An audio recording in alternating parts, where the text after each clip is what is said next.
The Amundsen Scott station is part of quite a big complex. So we got to the outskirts of the complex around 3 o'clock Chilean time this morning, 3 o'clock in the morning, and but actually I got to the ceremonial South Pole about 3 this morning. The station is run on New Zealand time. Actually, it's sort of late afternoon for them now. We had a break for about 3 hours. We've been on the go for about 17 hours now. We stopped for something to eat and a quick rest and stuff, about 5 nautical miles away from the pole. But we've really been on the go, for about 17 hours now. So all the guys are pretty shattered. I didn't think that I'd be as emotional as I have been.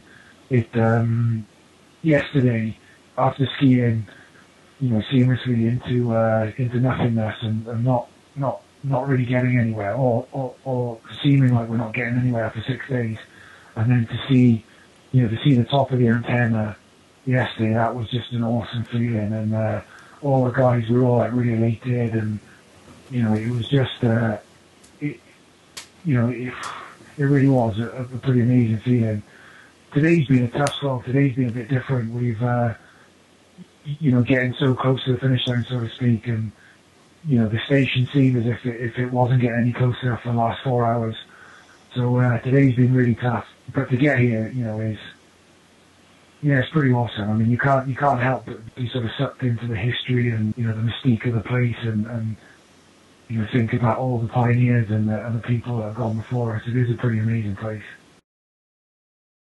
Well, I'm in the tent at the moment. We've set our tent up in the designated expedition camping zone, which is about maybe 500 meters away from the Amundsen Scott building.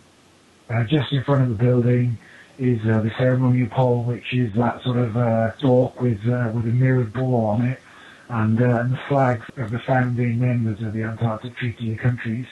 Apart from that, there are loads of other quite NASA-like looking buildings around the place, different scientific research buildings and stations, and there's one quite big team here actually. It's quite a cool race between Austria and Germany, a 4-man race for the last 400 nautical miles to the pole.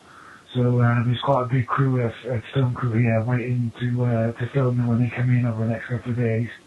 And there's also a team, I don't know where they're from, but there's 3 pretty awesome looking 4x4 vehicles here as well. I've not spoken to anyone from that team, but they've either arrived or they're planning to drive back. I'm not sure yet. I've sort of been expecting it, because I've done a bit of research, and and I've been told the scale of the station and the setup down here in the South Pole. But it is pretty amazing to see that there is an incredible amount of activity going on. There's a massive runway, big enough for Hercules and Aleutian planes to land. Like I said, there's probably half a dozen pretty big NASA-like looking scientific buildings, and so many sort of rules around the base, so many different zones or sectors they're called. The clean air sector, quiet sector, dark sector. All these sectors that are designated for scientific research. So, it is like a sort of a mini metropolis in the middle of nowhere, really.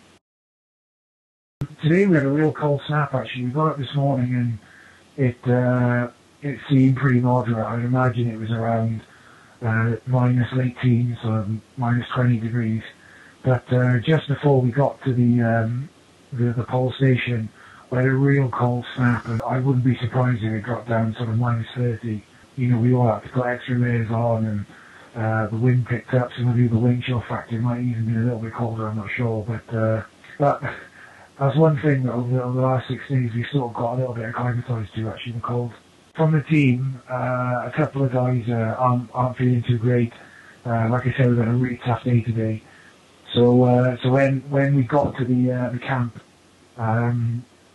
Chris and everybody set tents up for the guys to rest up and get some fluids in, and I headed straight over the pole. So I actually arrived on my own over there. But as soon as the guys are feeling up to it, like I said, it's middle of the night for us now. We're going to head over together and have a big team photo together.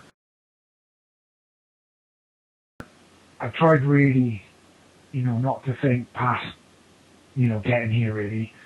It's been a really tough week. Um, we've had, a lot of long days and, had to hit the ground running really with regards to, my systems in the calls. It took me a couple of days really to find my legs as well. So I really haven't thought any further past it. But since I arrived here, I'd be lying if I said I haven't, haven't thought about Vincent now, which is the next leg. But one of the things that one of the demands I put on myself really is that I stay in the moment and I experience and enjoy each leg for what it is. And right now I'm just well, it's pretty amazing to be here, and I feel really privileged and honoured to have the opportunity. The rest of my team might be leaving me tomorrow. We're not quite sure yet, but it looks like they might be picked up tomorrow afternoon. I don't actually know the date when I'm being picked up, but the guys at AME, which is the logistic company that runs sort of Antarctica, they know I'm going to be here the 1st of January, so hopefully as soon after the 1st of January as possible, so I can get back to Union Base Camp and get over to Vincent Base Camp and crack on with that.